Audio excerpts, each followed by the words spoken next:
Salut et bienvenue sur Beyondless Mind. Si tu suis la chaîne, tu as déjà vu passer des vidéos où on parle de KOTOR 2, de Ratatouille ou de Dune pour interroger le réel. Cette vidéo, tu peux la voir comme une pièce charnière. On ne va pas décortiquer une œuvre en particulier, mais mettre à plat l'idée générale qui était déjà en filigrane dans ces vidéos. La fiction révèle nos obsessions philosophiques. Autrement dit, quand tu regardes un film, un animé, un jeu vidéo, tu ne regardes pas seulement une histoire dans un autre monde, tu regardes ta manière de penser ce monde-ci en train de se mettre en scène.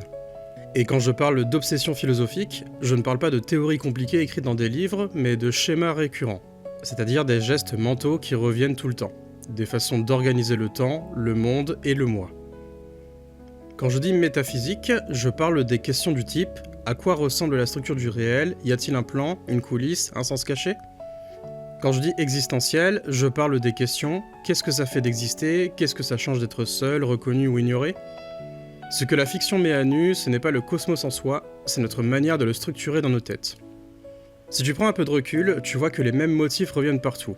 Des prophéties qui annoncent ce qui doit arriver, des élus censés porter le poids d'un monde sur leurs épaules, et des forces cachées comme la magie, l'énergie, la volonté du monde et le code derrière le réel.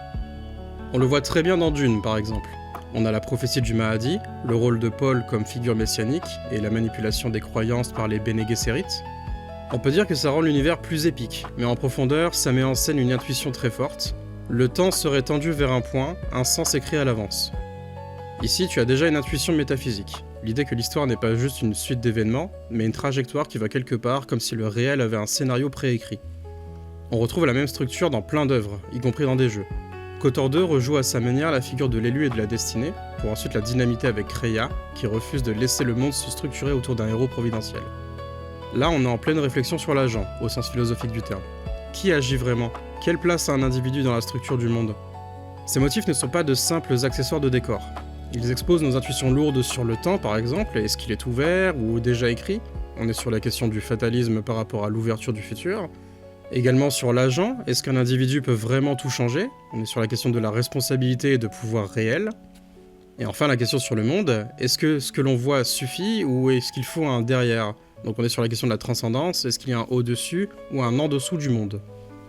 Une prophétie, ce n'est pas juste dire que quelque chose va se passer plus tard. C'est l'idée qu'il existe un plan préalable, une écriture du futur. L'élu, ce n'est pas juste un protagoniste. C'est l'idée qu'il doit y avoir un centre privilégié du sens. Quelqu'un qui compte plus que les autres, parce que tout converge vers lui. La force cachée, ce n'est pas juste un pouvoir cool. C'est l'idée que le monde visible ne suffit pas, qu'il faut un niveau plus profond qui explique tout le reste. La fiction ici ne se contente pas de divertir. Elle met en scène des hypothèses métaphysiques, souvent sans que le public en ait conscience. On peut décrire la situation de façon assez sèche. La fiction est un laboratoire où l'on teste nos catégories philosophiques en mode spectacle.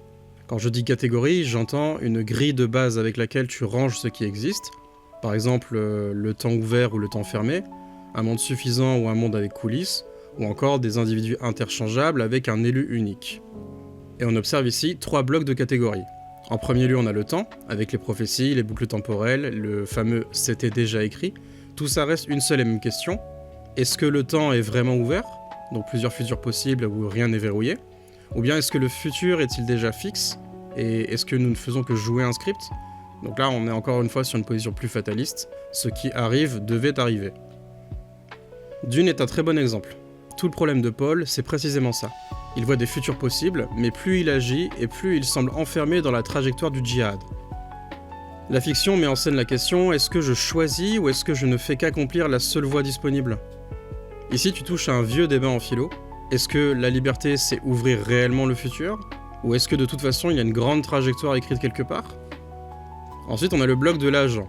Les élus, les sacrifices nécessaires, les personnages qui portent la faute du monde. Ici, ce qu'on met en scène, c'est qu'est-ce que ça veut dire être responsable finalement ? Est-ce qu'un individu peut vraiment tout rattraper ou est-ce qu'on peut payer pour les autres ? En philosophie, on parlerait de l'agentivité, ce qui fait qu'un être n'est pas juste une pièce posée sur un échiquier, mais quelqu'un qui agit vraiment et qui fait la différence. Kreia, dans KOTOR 2, sert exactement à ça. Elle démontre l'idée qu'un héros bienveillant pourrait sauver l'univers par pure bonne volonté. Elle montre que son fantasme de l'agent central qui rachète tout est déjà une construction philosophique très chargée. Une narration centrée sur l'élu, c'est une façon de dire que la structure du monde se résume à l'histoire d'une seule personne. Tout le reste devient décor moral.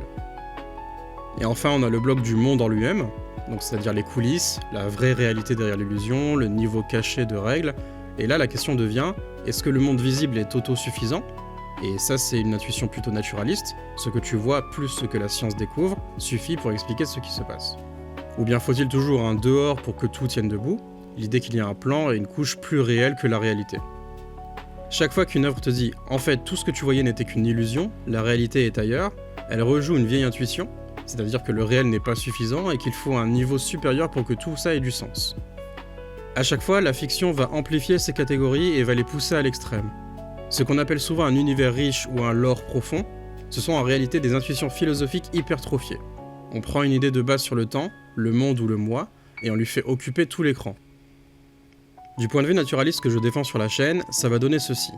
La fiction ne m'apprend rien sur un au-delà du monde, je peux la lire non pas comme un message venu d'ailleurs, mais comme la mise en scène de notre besoin d'inventer des au-delà. Quand une œuvre met en scène un plan global, un sens préalable inscrit dans le temps ou une force cachée qui gouverne tout, je peux l'interpréter comme la trace d'un héritage religieux sécularisé, c'est-à-dire qu'on a enlevé Dieu du récit, mais on a gardé la même forme, un plan, un sens global, un élu, une mission. On a également la projection de nos peurs, la peur que tout soit déjà joué, la peur qu'il n'y ait pas de sortie ou la peur du chaos par exemple. Et enfin la projection de nos désirs, donc le désir que quelqu'un sache, que quelqu'un contrôle et que tout veuille dire quelque chose d'avance. Et quand je parle d'héritage religieux sécularisé, c'est exactement ça. On enlève les noms religieux mais on garde la structure religieuse. Un plan, une finalité et un sens qui dépasse les personnages. La fiction devient finalement une radiographie. Non pas du réel en lui-même, mais de nos réflexes métaphysiques, nos habitudes pour organiser le réel, et de nos obsessions de sens, c'est-à-dire notre incapacité à accepter qu'il n'y ait pas de grand plan. Mais quand tu crois consommer une histoire juste pour le fun, tu regardes en réalité tes propres catégories s'agiter sur un écran. Et ça vaut aussi pour des choses en apparence beaucoup plus quotidiennes. Par exemple dans Ratatouille, ce que j'ai défendu dans une autre vidéo, c'est exactement ça. La cuisine et le goût ne révèlent pas une essence secrète de l'humain, ils révèlent simplement la manière dont on construit de la valeur, du jugement et du sens. Et tout cela à partir de corps, de mémoire et d'institutions, donc les restaurants, les critiques, les codes sociaux, etc., etc. Et là encore, la fiction sert de laboratoire pour voir fonctionner nos critères de valeur. Prenons maintenant un cas un peu plus précis. Neon Genesis Evangelion. On pourrait le résumer grossièrement comme un animé de méca dépressif avec des anges bizarres et une fin incompréhensible avec un budget très serré. Mais si tu le regardes à travers le prisme des catégories, tu peux y voir autre chose. Un laboratoire de notre rapport aux autres, de la reconnaissance et de la peur de disparaître. Ici, on glisse d'une métaphysique du monde à une métaphysique du moi. Qu'est-ce que ça veut dire exister pour de vrai au milieu des autres ? Et deux éléments sont particulièrement parlants. Dès le début, Evangelion met en scène ce qu'ils appellent le dilemme du hérisson. Si tu t'approches trop des autres, tu te blesses, et si tu restes loin, tu gèles. C'est une image très simple, mais qui condense une vraie obsession. J'ai besoin des autres pour exister, mais les autres sont aussi la source de ma vulnérabilité. Les 80 Fields, ces barrières invisibles qui séparent les êtres, peuvent se lire comme une métaphore de ça. Dans Evangelion, chaque individu est entouré d'un champ qui le protège, mais qui l'isole aussi. Ce n'est pas juste une trouvaille de science-fiction, c'est une manière de matérialiser une question philosophique très concrète. Jusqu'où puis-je laisser les autres m'approcher sans me dissoudre ? Ou à quel point ma coquille identitaire est une protection ou une prison ? Autrement dit, Evangelion met en scène une catégorie de distance. À quelle distance des autres est-ce que je peux être encore moi, sans être détruit, et sans pour autant tomber dans une solitude glacée ? Donc Evangelion ne donne pas une théorie abstraite de la relation à autrui, il va plutôt dessiner cette théorie via des combats, des silences et des scènes d'échecs relationnels. Ce que tu regardes, ce n'est pas le fonctionnement mystique des 80 Fields, c'est notre obsession pour la bonne distance avec les autres, ni fusion totale, ni solitude absolue. Et plus tu avances vers la fin, plus Evangelion va glisser vers quelque chose de radical. L'idée d'un projet de perfectionnement où toutes les consciences se fondent en une seule. Sur le papier, ça va presque ressembler à une forme de salut. Il n'y a plus de séparation, plus de solitude et plus de malentendus. Tout le monde est enfin uni dans une sorte de grande soupe de conscience. Mais ce qui se joue là, ce n'est pas une promesse mystique, c'est un conflit très brut. D'un côté, la peur d'être seul, rejeté et abandonné, et de l'autre, de la peur de disparaître comme individu et de n'être plus qu'un point dissous dans un tout anonyme. Les scènes finales où les personnages oscillent entre « je ne veux pas souffrir » et « je ne veux pas disparaître » mettent au clair notre double obsession. Je veux exister aux yeux des autres, mais je veux exister comme quelqu'un de distinct.